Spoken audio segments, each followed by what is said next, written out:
महानगर मुरादाबाद के card road स्थित दीनदयाल नगर के नेहरू युवा केंद्र के विशाल मैदान में विगत कई वर्षों से श्री रामलीला समिति मुरादाबाद के तत्वाधान में मर्यादा पुरुषोत्तम राम के जन कल्याण का संदेश देती हुई रामलीला का पंचांग भव्य एवं सुंदर रूप में लगातार किया जाता आ रहा है, जो कि इस वर्ष भी 4 अक्टूबर से 13 अक्टूबर 2024 तक किया जा रहा है।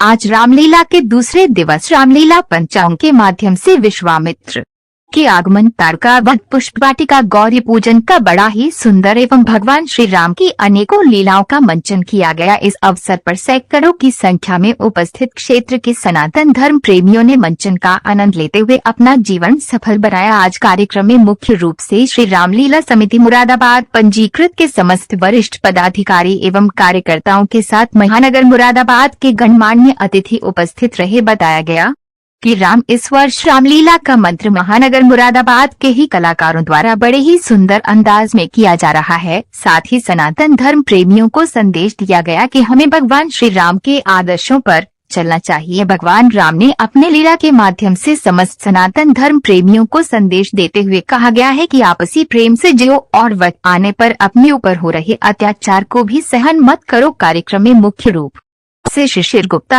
आशुतोष गुप्ता, संदीप सिंघल, अश्वनी गोयल, अमित कुमार गुप्ता, मनोज अग्रवाल, विपिन कुमार, सचिन सिंघल, डॉक्टर विपिन गुप्ता, प्रदीप कुमार गुप्ता, सुरेंद्र प्रकाश गुप्ता, प्रमोद रक्त, सुधांशु कौशिक, अजय कुमार कटा, राजेश भारतीय, पीयूष कुमार गुप्ता, डॉक्टर विकास गुप्ता, अरविंद गुप्ता, निवेश भटनागर, डॉक्टर आनंद सिंह, प्रेमनाथ यादव, संजय धवन, संजीव शर्मा, हेमंत चौधरी, दिनेश शर्मा, उपदेश चंद्र अग्रवाल, विनीत गुप्ता, गोरखनाथ, जयकी सक्सेना, के एस गोयल, उमेश चंद्राकर, राजीव वर्मा, राजीव गुप्ता, अनुभव गुप्ता, अजय गुप्ता, शिवाश गुप्ता, अजित राजन, अंकुश गुप्ता, मोहित भटनागर, शिवम गुप्ता ने अग्रवाल, सुनीता अग्रवाल सहित बड़ी संख्या में उपस्थित महानगर के निवासियों ने रामलीला के मंचन का आनंद लिया।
आओ पुत्र, आओ।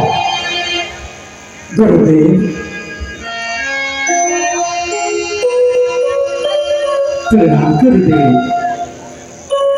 आयुष्मान भव राम, आयुष्मान भव। पुत्र बैठो, आज तुम दशरथ के समकक्ष बैठो। तो है ना, हाँ बस कुशल ही समझो। तभी तो महाराज के द्वार आना पड़ा है। बैठिए और संग्रहण कीजिए।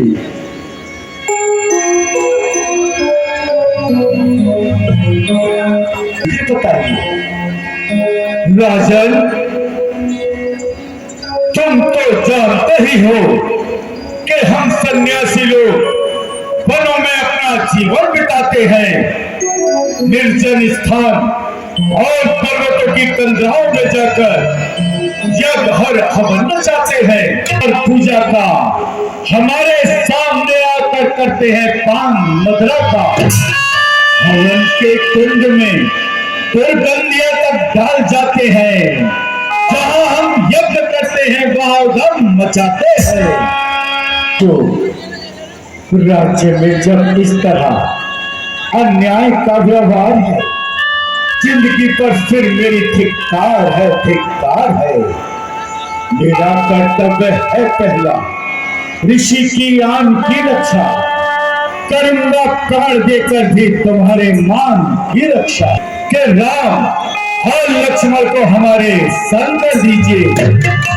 इनके द्वारा सब कार्य सिद्ध हो जाएगा और तुम्हारा यश संसार में अमर पद भी पाएगा।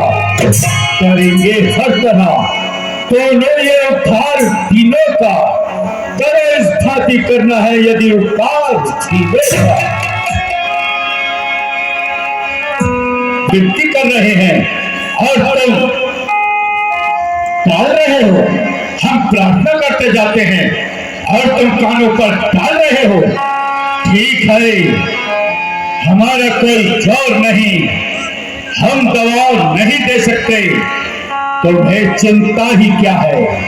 मार्ग की संत जन्मे हो, भला से आंस और मदरा हमारे यक्ष भवन में हो। कौन से कानों से तुम तो डर जनता का।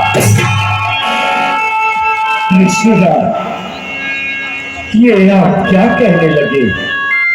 कृपा करके कुछ विचार करते ही इन बालकों की अवस्था देखकर ही आज्ञा दीजिए।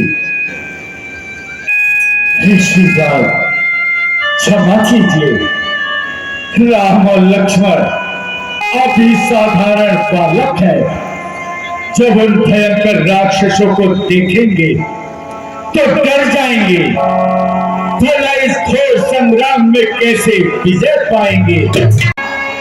दया करके प्रभु रक्षा का इनकी ध्यान भी रखना।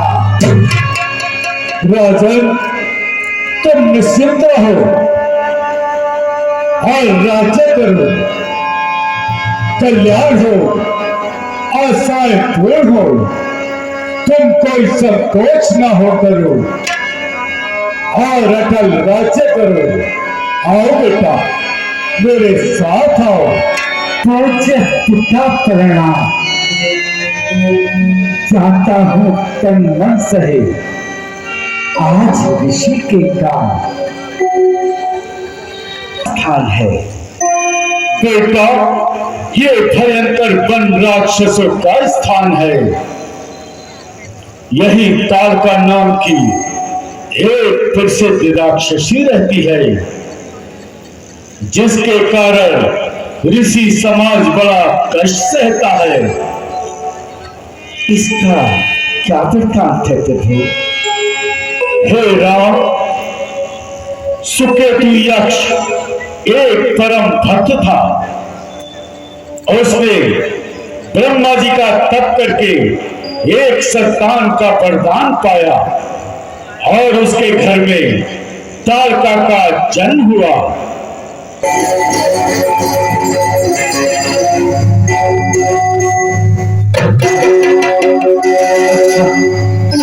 अब सावधान हो जाओ।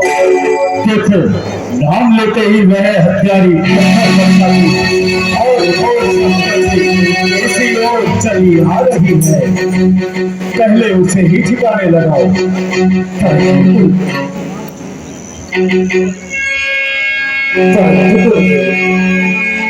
स्त्री को मारना तो अधर्म है। नहीं राम, जो स्त्री को और ब्राह्मण संतों के लिए दुखदाई है, उसके मारने में दोष नहीं बल्कि बढ़ाई है। तो फिर चिंता ही क्या है? उसे आने दीजिए और अपना पराक्रम दिखाने दीजिए।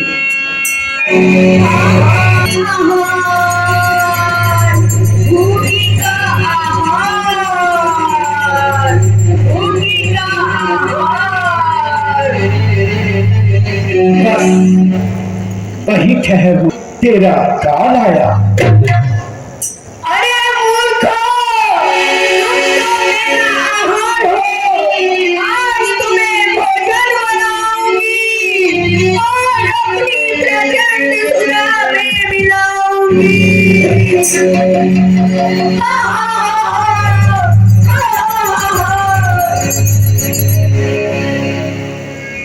बस मिटा चुकी। अब परलोक यात्रा के लिए तैयार हो जा। खा जाऊंगी।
धन्य हो बेटा, अच्छा पराक्रम दिखलाया।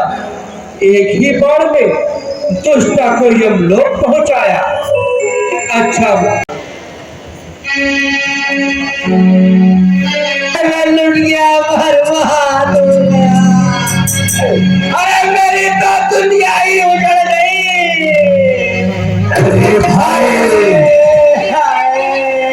अरे तेरी दुनिया कहाँ से उजड़ गई? अरे बर्बाद हो गया मैं। अरे कौन काट के ले गया दुनिया तेरी? अरे कैसे बताऊं तुझे, कैसे बताऊं? अरे बताएगा तभी तो सुनूंगा, बता बता। अरे मेरी एक लौती थी माँ, सबकी एक ही होती है। अरे बहुत चाहती थी मुझे माँ। अरे तेरे या उसके चाहने से क्या होता है? अब तक तेरी कही। अरे मैं तुझे कैसे समझाऊं? अरे तू समझाता रहे, जब समझ में आएगी तो मैं बता ही दूंगा। मेरा बहुत ख्याल रखती थी वो। हैं? तेरे घर की बकरी? अरे बकरी नहीं तो फिर कौन है? अरे तुझे कैसे समझाऊं? अरे तू समझा ही नहीं पा रहा है तो मैं तो कैसे समझूं? मैं कैसे बताऊं, मेरी दुनिया में नहीं। अरे तेरी दुनिया बार बार दुनिया दुनिया दुनिया दुनिया कर रहा है। दो दुनी करता रहे तो समझाएगा तभी तो। अरे मुझे छोड़ के चली गई। कहाँ? अरे पल्लव चली गई, मेरी चाची मारी गई। चाची मारी गई? हाँ, मेरी चाची मारी गई। क्या कहता है? क्या बताऊं? वन पे भी चल रहे थे। अरे ये कैसा रोना धोना मचा रखा है? अरे सरकार क्या बताऊं? सरकार चाची मारी। तेरी माँ मारी गई, सच बता। एक दोस्त ने मारा है। महाराज कैसे बताऊं? चलो उन्हें अभी इनके पास पहुंचाते हैं। चलिए चलो महाराज, चलिए।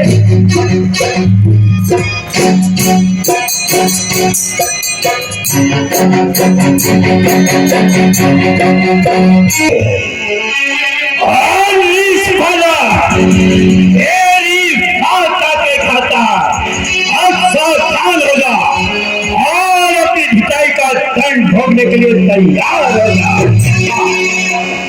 आतुष, तुझे भी वही घर चकाता हूँ जहाँ तेरी माता नहीं है, तुझे भी वही पहुँचाता हूँ। कर चुके विध्वंस अब तक यक ऋषियों के बहुत विष्णु डाले धर्म को कवियों ऋषियों के बहुत सहाय हो गया इसका हमारा बाण है वास्तव में ये तुम्हारी मौत का समान